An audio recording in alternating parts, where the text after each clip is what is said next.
Hey everybody, Mark Lookout here from Redline Conditioning, and in today's video I want to go over two positions that you can perform when you're doing the push, whether it's the PARE test or the POPAT test. So I generally find these are the two ideal positions, and anything else in between, it's less than ideal and you end up working harder for it than necessary.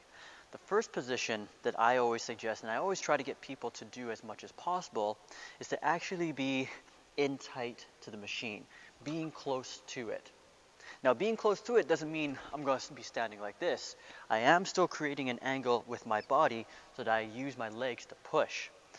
But by being in tight, there's less distance I have to travel from one side to the other. So if I'm here and I'm moving, performing my rotation to this side, it's going to be fairly quick because I am closer to the machine. The second position that you can set up is a more extended position. It's almost like if my arms are overhead and I'm now pushing in this manner.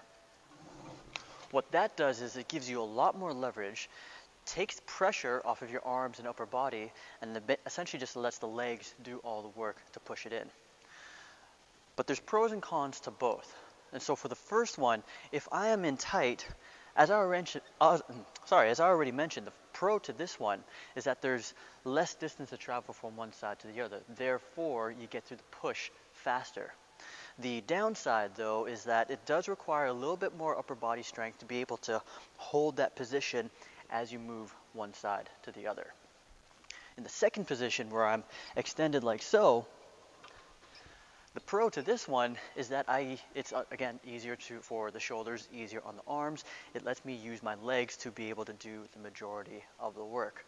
But when I am this far away from the machine, the downside to this position is the distance I have to travel from one side to the other.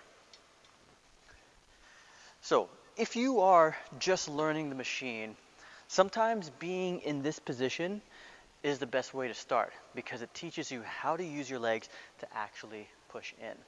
Eventually, though, as you get more comfortable with the machine, the ideal position is actually to get in tight and still create that angle so you're using your legs to push forward and always push forward into the machine.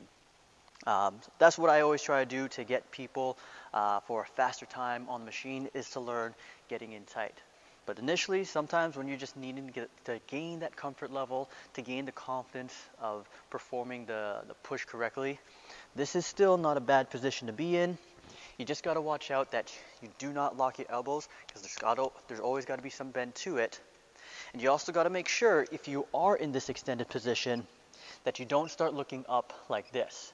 Because if you look up like this, what ends up happening is you get a little taller and a little taller in your body position, which then defeats the purpose of being extended, and you end up working harder for it than necessary.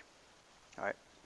So if you got any questions about that, please leave a comment below, and feel free to email me. The email is in the description box below.